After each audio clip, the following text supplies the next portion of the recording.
ఓ 3 సంవత్సరాల క్రితం ఉత్తరాదిన మరాఠీ సినిమా సాయిరెట్ చూసిన తర్వాత ప్రేమించి లేచిపోయి పెళ్లి చేసుకోవాలంటే లవర్స్ గజగజ వణికిపోయారు. ఈ సాయిరెట్ సినిమా రీమేకే శ్రీదేవి కూతురు జాహ్నవిని పరిచయం చేసిన ధడక్. ఈ కథను జాహ్నవి ధడక్ రూపంలో మళ్లీ ప్రేమికులను భయపెట్టింది. ఎంతలా అంటే ఆ మూవీ క్లైమాక్స్ చూడాలంటేనే కొంతమంది ప్రేక్షకులు గుండె దగ్గర చెయ్యి పట్టుకుని భయంగా చూస్తారు. ఆ వీడియోలు కూడా వైరల్ గా మారాయి. తెలియని భయం కొద్దిసేపే ఉంటుంది, తెలిసిన భయం వెంటాడుతూ ఉంటుంది. అయితే ఇక్కడ సాయిరెట్ ను మించిన క్లైమాక్స్ ను ఇచ్చాడు విలన్. ప్రేమకు వాడే విలన్. ఒళ్ళు గగుర్లు పడిచే ఈ కథ ముందు ఏ సినిమా కూడా పనికిరాదు. మహారాష్ట్ర ఔరంగాబాద్ జిల్లా వహిజాపూర్ తాలూకాలో గోయాగాం అనే గ్రామం ఉంది. ఆ ఊరిలో ఇంటర్మీడియట్ చదువుతున్న కృతి ప్రతిరోజు వహిజాపూర్ కు బస్ లో కాలేజీకి వెళ్లి వచ్చేది. అదే గ్రామంలోని అజయ్ అనే కుర్రాడు డిగ్రీ చదువుతున్నాడు. ఇద్దరు కూడా బస్ లో ఒకరిని ఒకరు చూసుకునేవారు. ఆ తర్వాత వారి చూపులు స్నేహానికి, ఆ తర్వాత ప్రేమకు దారితీశాయి. చిన్న వయసులోనే వాళ్ళిద్దరూ గాఢంగా ప్రేమించుకున్నారు. అయితే ఊరు చిన్నది కావడంతో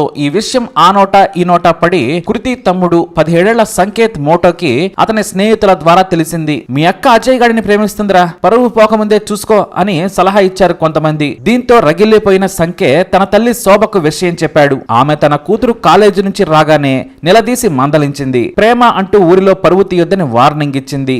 సంకేత్ ఏకంగా తన అక్కను కోపంతో కొడితే పక్కనే ఉన్న తండ్రి వారించాడు. ఆ తర్వాత కృతిని కాలేజీకి పంపలేదు. కొన్ని రోజులు అలా సద్దుమణిగిన తర్వాత కృతికి పెళ్లి చేయాలని తల్లి శోభ ప్రయత్నాలు మొదలుపెట్టింది. తమకు తెలిసిన వారి ద్వారా ఒక వ్యక్తితో పెళ్లి చూపులను ఏర్పాటు చేసింది. కృతి కూడా మీరు చెప్పిన సంబంధం చేసుకుంటానని చెప్పింది. దీంతో ఆమె తల్లి శోభ పెళ్లి చూపులకు రెడీ కావాలని ఖరీదైన చీరను కొనిపెట్టింది. అయితే జూలై 6న జాకెట్ కుట్టించుకొని వస్తానని బయటికి వెళ్ళింది కృతి. కానీ 2 గంటలైనా ఇంటికి రాలేదు.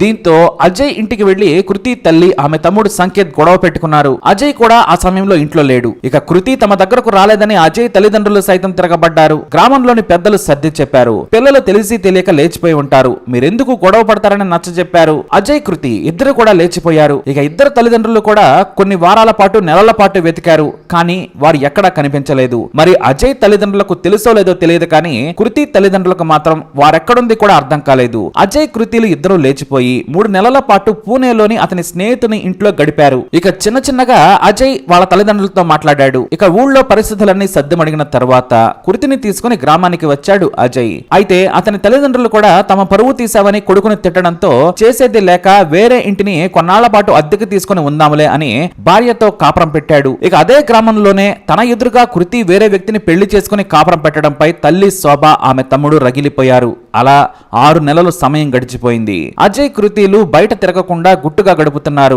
కూతురు ఊళ్ళోనే ఉంటున్నా శోభ ఏనాడు కూడా ఆమె దగ్గరకు కూడా వెళ్ళలేదు. సంకేత్ అయితే అజయ్ కనిపిస్తే గుర్రుగా చూసేవాడు. డిగ్రీ చదువుకుంటూనే ఊళ్ళో చిన్న పనులు చేసుకుంటూ డబ్బులు సంపాదించుకుంటున్నాడు అజయ్. అతని తండ్రి అప్పుడప్పుడు సాయం చేసేవాడు. అయితే ఇంతలో కృతి గర్భవతి అని ఊళ్ళోని మహిళల ద్వారా ఆమె తల్లి శోభకు తెలిసింది. ఒకరోజు పండ్లు కొనుక్కొని వెళ్లి కూతురు మీద పడి బోర్న ఏడ్చింది శోభ. ఎంతైనా కూతురు కదా, ఊళ్ళోనే ఉంటున్నా నాకు నువ్వు దూరమైపోయావని విలపించింది. హాస్పిటల్లో చూపించుకొని ఆరోగ్యంగా బిడ్డ పెరిగేలా ఆహారం తినాలని సూచించింది. వెళ్లేటప్పుడు ఓ 2000 రూపాయల నోటు కూడా కృతి చేతిలో ఉంచి వెళ్లిపోయింది. తన తల్లి శోభ మనసు మారిందని, తమ ప్రేమ పెళ్లికి అంగీకరించిందని కృతి మురిసిపోయింది. ఇక శోభ వెళ్లి కలిసిన తర్వాత తల్లే వెళ్ళింది కదా అని ఆమె తండ్రి సైతం కూతురుని పలకరించి డబ్బులు కావాలా అని తన దగ్గర ఎంత ఉంటే అంత ఇచ్చి జాగ్రత్తగా ఉండాలని చెప్పేవాడు. కూతురంటే ప్రేమ ఉన్న కృతి తండ్రి అతని భార్య కొడుకులకు భయపడి అంతగా వచ్చేవాడు కాదు. తల్లి శోభ చూపించే ప్రేమపై కృతి మురిసిపోయింది. తాను గర్భవతిని అయ్యాను కాబట్టి మనసు మారిందని సంతోషపడింది. ఊళ్ళో వాళ్ళు సైతం అంతా సర్దుకుందనుకున్నారు.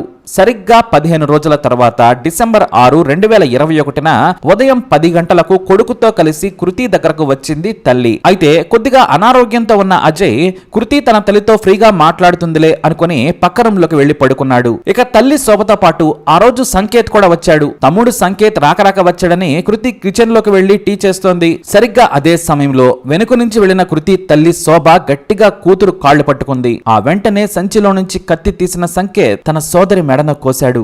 ఏవో అరుపులు వినిపించాయని అజయ్ రాగా కత్తితో అతని వెంట పడ్డాడు సంకేత్. చేతిలో ఫోనును సంకేత్ మీదకు విసిరేసి కేకలు పెట్టుకుంటూ పారిపోయాడు. ఇక మళ్లీ సంకేత్ వెనక్కి వచ్చాడు. ఆమె తల్లి శోభ కృతిని గట్టిగా పట్టుకోగా సంకేత్ ఆమె తలను కోసేశాడు. ఆ తరువాత తల భాగాన్ని వేరు చేసి బయటకు వచ్చి నవ్వుతూ సంకేత్ శోభ ఆ తలను బయట ప్రజలకు చూపించారు. మమ్మల్ని కాదని ప్రేమించి పెళ్లి చేసుకుంటారా, అజయ్ గాడిని కూడా ఇలాగే చంపుతా చూడండి అంటూ అందరికీ తన సోదరి తల భాగాన్ని చూపించాడు. పెట్టాడు. ఆ భయంకరమైన కృతి తలభాగం చూసి జనం పారిపోయారు. ఆ తర్వాత శోభా సంకేతులు ఇద్దరూ కూడా కృతి మొండెన్ నుంచి వేరైన తలభాగంతో సెల్ఫీ దిగారు. ప్రతి ఒక్కరూ చూడండి అంటూ నడి వీధిలో కృతి తలభాగం పెట్టి అక్కడే కూర్చున్నారు. కృతి తండ్రి వచ్చి బోరన విలపించాడు. గ్రామస్తులు పోలీసులకు ఫిర్యాదు చేయడంతో 40 ఏళ్ల శోభను 17 ఏళ్ల సంకేత్ ను అరెస్ట్ చేశారు. అయితే పోలీసులను చూసి ఆ సెల్ఫీని డిలీట్ చేసేశాడు సంకేత్. దానిని రిట్రీవ్ చేసి కోర్టులో సాక్ష్యంగా సమర్పించనున్నారు పోలీసులు. సాయిరెట్ మూవీని ప్రేరణగా తీసుకుని ఈ హత్య చేశానని,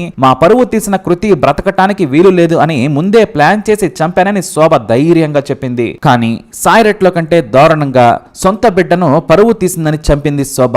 తన బిడ్డ తల్లి కాబోతున్నందుకు సంతోషంగా ఉందని ఊళ్ళో డ్రామాలాడిన శోభలో ఇంత కసాయి ఉందని ఎవరు ఊహించలేదు. ఇక 17 ఏళ్లకే సైకో మృగంలా మారి గర్భవతి అని చూడకుండా సోదరుని హత్య చేశాడు సంకేత్. ఇలాంటి తల్లి తమ్ముడు ఎవ్వరికి ఉండకూడదని ఊరంతా ఏకమై వారిని చితక బాధేందుకు దాడి చేశారు. అయితే తమను కొడితే బెయిల్ మీద బయటకొచ్చి చంపేస్తా అని బెదిరించాడు సంకేత్. నిందితులిద్దరిని కూడా కోర్టులో ప్రవేశపెట్టి జైలుకు తరలించారు. ఈ ఘటన ఇప్పుడు దేశవ్యాప్తంగా సంచలనం సృష్టించింది. అయితే కృతి కంటే అజయ్దే అగ్రకులమైన ప్రేమ పేరుతో లేచిపోవడంతోనే చంపిందని పోలీసుల విచారణలో తేల్చేశారు. మరి ఇలాంటి వారికి ఎలాంటి శిక్ష పడాలి? మీ అభిప్రాయాన్ని కమెంట్ ద్వారా తెలియజేయండి. అలాగే ఇలాంటి ఇన్ఫర్మేషన్స్ కోసం వీడియో లైక్ చేయండి, షేర్ చేయండి, మా ఛానల్ని సబ్స్క్రైబ్ చేసుకోండి.